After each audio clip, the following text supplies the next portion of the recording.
I'm reading a new book right now, and I'm going to share a little bit about the book, what I like about it, and a little bit about the process that I'm using to get the most out of the book right now. I heard about the 80-20 principle from a good friend and tracking instructor, Jim Sullivan. I got the basic concept and have referred to it since then, but I'd never read the book. I went to look it up in my library and they didn't have the 80-20 principle, but they had the 80-20 manager. Both books are by Richard Koch, and it's a really cool concept. It's also known as Pareto's law, and the basic idea is a counterintuitive one. And the idea is that for a small number of influences, there is a large amount of effects. So that means that, for example, a small number of customers provide for a large amount of profits or sales. And in a lot of cases, the pattern turns out to be a 20%, 80% pattern.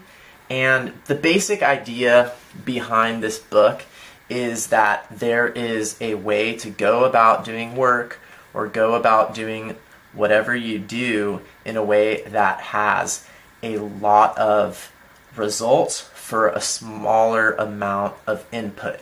So it means working smarter, not harder.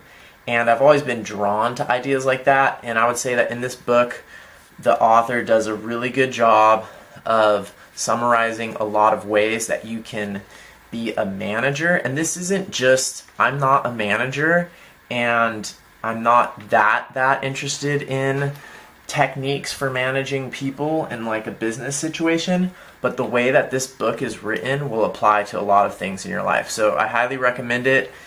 I'm also probably going to check out the 80-20 principle, even though I think a lot of the stuff in here will be repetitive.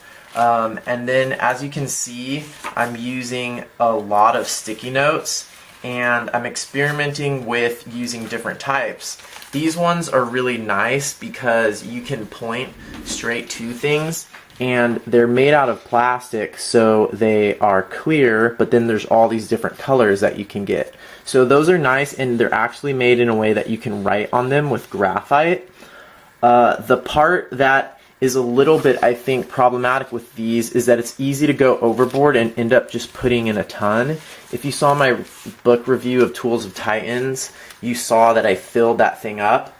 But another good thing about these is that you can peel these off and then reuse them. So I peel them off and stick them onto a plastic thing and then reuse them. But what that means is these are only really useful if it's a page that I'm going to actually come back to.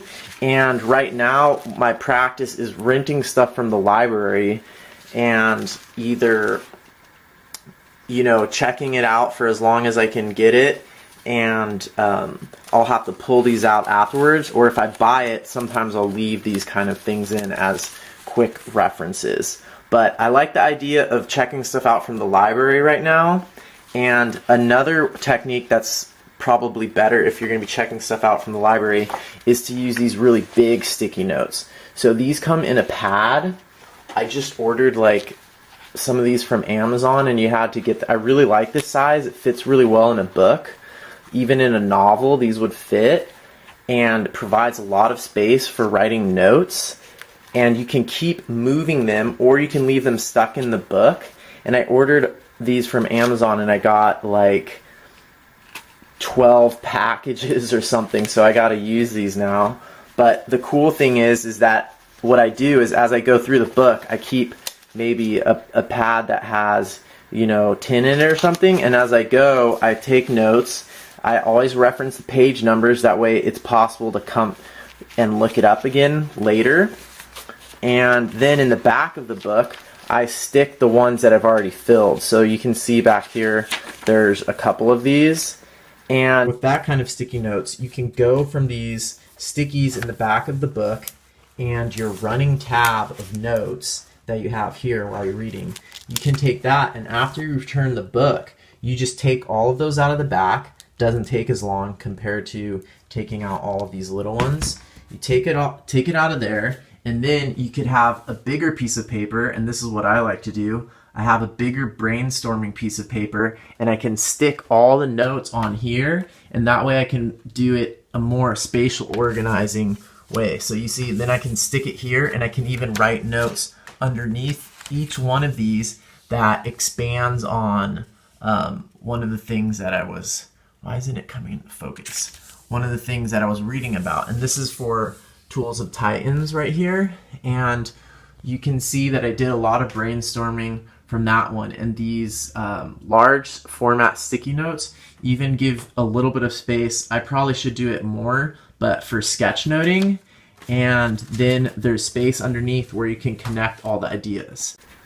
And obviously the important thing when you're reading a book and taking notes is you're thinking about, how does this apply to my life, or how does this apply to my work? So a lot of times what I do is on my sticky notes as I go, or afterwards when I review the book at the end, I will go through the points that I thought were important and think, what is an example of me applying this to my work? What is this? How would I go about implementing this piece of advice in my health or my relationships or connections with my family or whatever? And so these sticky notes are also a really good way to do that. I'm not going to go that much more into what is actually in the book. You should definitely check it out and read it. So far it's a fast read, and it's organized really well so that it's easy to understand.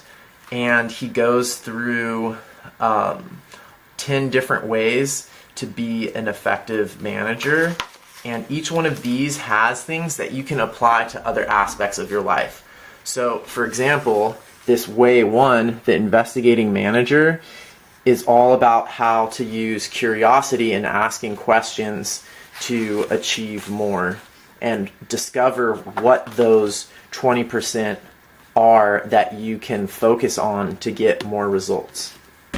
So I just wanted to review that book. I feel like it applies to a lot of the other things that I talk about, so I'm definitely recommending it. It goes really well with Tools of Titans, and in Tools of Titans, Tim Ferriss mentions this book, and it also goes well with some of the other stuff that I've been reading lately, such as Making Ideas Happen by Scott Belsky, so I'll probably review that one, but just another one to add to the arsenal.